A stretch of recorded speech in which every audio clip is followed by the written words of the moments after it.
گزشتہ روز عمان کی میزبانی میں امریکہ ایران مذاکرات میں مثبت پیش رفت اور مفاہمت پر پہنچنے کی خبر سامنے آنے کے بعد آج امریکی ویب سائٹ ایکسیوس نے یہ دعویٰ کیا ہے کہ ٹرمپ انتظامیہ مشرق وسطی میں ایک بڑی جنگ کی تیاری مکمل کر چکی ہے اور یہ جنگ بہت جلد شروع ہونے والی ہے۔ مشرق وسطی کے لیے ایکسیوس کے chief political reporter Barak Ravid نے امریکی اعلیٰ عہدیداروں کا حوالہ دیتے ہوئے یہ لکھا ہے کہ ایران کے خلاف امریکی کارروائی ہفتوں پر محیط ہوگی۔ اس میں بڑے پیمانے پر فوجی اہداف کو نشانہ بنایا جائے گا۔ یہ وینزویلا کے خلاف آپریشن سے بالکل مختلف ایک مکمل جنگ کی طرح لڑی جائے گی اور اس میں اسرائیل امریکہ مل کر ایران کے خلاف کارروائیاں کریں گے۔ نیوز ویب سائٹ کے مطابق صدر ٹرمپ گزشتہ ماہ ہی ایران پر حملے کا فیصلہ کر چکے تھے، مگر جب موقع ہاتھ سے چلا گیا تو امریکی انتظامیہ نے 2 ٹریک اپروچ پر کام شروع کر دیا۔ اس اپروچ کے تحت مذاکرات کے ساتھ ساتھ خطے میں امریکی فوجی اثاثوں کی تعیناتی شروع کر دی گئی اور اب جبکہ مذاکرات کی کامیابی کے چانسز بہت کم دکھ رہے ہیں، صدر ٹرمپ نے توقعات کو بہت بڑھا دیا ہے۔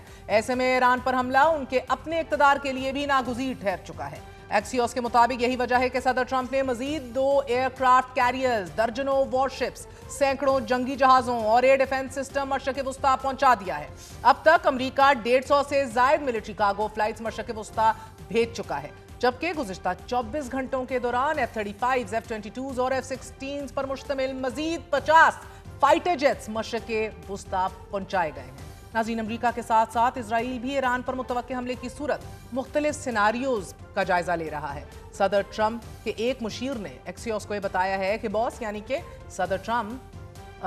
بیزار ہو چکے ہیں کیونکہ ان کے قریب کچھ لوگ ان پر حملے کے لیے زور ڈال رہے ہیں، مگر 90% چانسز یہی ہیں کہ صدر ٹرمپ ایران کے خلاف کینیٹک ایکشن کا حکم اگلے کچھ ہفتوں میں دے دیں گے۔ یہاں اہم بات یہ ہے کہ گزشتہ روز امریکہ اور ایران کے درمیان جو مذاکرات ہوئے ہیں اس میں یہ طے پایا ہے کہ ایران 2 ہفتوں میں اپنے تفصیلی پروپوزل کے ساتھ ثالثوں سے رابطہ کرے گا۔ تاہم اسرائیلی نیوز چینل 12 نے یہ دعویٰ کیا ہے کہ اسرائیلی انتظامیہ اس نتیجے پر پہنچ چکی ہے کہ ایران اور امریکہ کسی صورت معاہدے تک نہیں پہنچ سکتے اور صدر ٹرمپ اس نتیجے پر پہنچ چکے ہیں کہ صورتحال کا واحد حل ایران پر حملہ ہی ہے اور اس حملے میں تاخیر فوجی تیاریاں ہیں کہ جو تقریباً مکمل کر لی گئی ہیں۔ چینل 12 نے مزید لکھا ہے کہ وائٹ ہاؤس نے اسرائیل کو بتا دیا ہے کہ مذاکرات ڈیڈ لاک کی جانب بڑھ رہے ہیں کیونکہ ایران صدر ٹرمپ کی شرائط ماننے کے لیے تیار نہیں ہو رہا۔ نیوز چینل نے اسرائیلی اور امریکی عہدیداروں کا حوالہ دیتے ہوئے لکھا ہے کہ صدر ٹرمپ ایران پر حملہ کرنا چاہتے ہیں مگر حملے کو جواز دینے کے لیے وہ بات چیت پر آمادہ ہوئے ہیں۔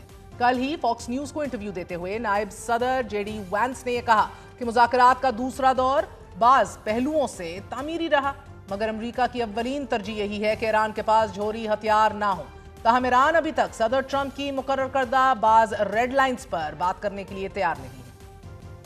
جبکہ ایران کے وزیر خارجہ عباس اراغچی نے مذاکرات کے بعد یہ کہا ہے کہ معاہدے کی راہ شروع ہو چکی ہے اور دونوں ممالک کے درمیان سنجیدہ بات چیت جاری ہے۔ ان کے مطابق تہران اور واشنگٹن کے درمیان اہم نکات پر سمجھ بوجھ پیدا ہو گئی ہے لیکن کچھ اختلافی امور پر مزید بات چیت درکار ہے۔ دوسری جانب ایران کے سپریم لیڈر کا یہ کہنا ہے کہ امریکہ اسلامی جمہوریہ ایران کو تباہ نہیں کر سکتا۔ اب ایک جانب صدر ٹرمپ کسی بھی وقت ایران کے خلاف جنگ شروع کر سکتے ہیں تو دوسری طرف اسرائیل کے فلسطینیوں کے خلاف جرائم روکنے میں ناکام بھی ہو رہے ہیں۔ بورڈ آف پیس تشکیل پا چکا ہے مگر ابھی تک غزہ سے اسرائیلی فوجوں کا انخلا شروع نہیں ہوا۔ امداد بھی پوری طرح بحال نہیں کی گئی بلکہ مقبوضہ مغربی کنارے پر اسرائیلی آباد کاروں کی کارروائیاں بھی تیز ہو چکی ہیں اور اس سب کے بیچ غزہ و مغربی کنارے میں آج پہلا روزہ تھا۔ الجزیرہ کے لیے مریم حمید نے یہ لکھا ہے کہ غزہ کے باسیوں نے خستہ چھتوں پر لٹکتی سادہ سجاوٹوں اور کپڑے کی دیواروں پر ہاتھ سے بنی نقش و نگار کے ساتھ بابرکت مہینے کا استقبال کیا۔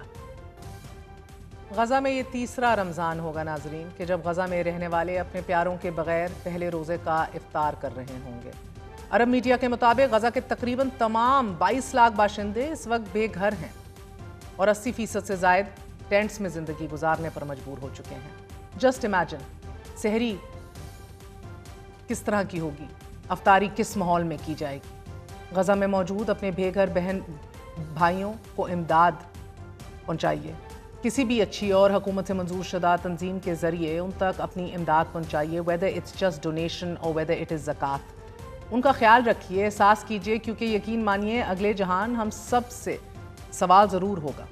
کہ تم جب زندہ تھے تو ان کے ساتھ یہ ہو رہا تھا، تم نے کیا کیا۔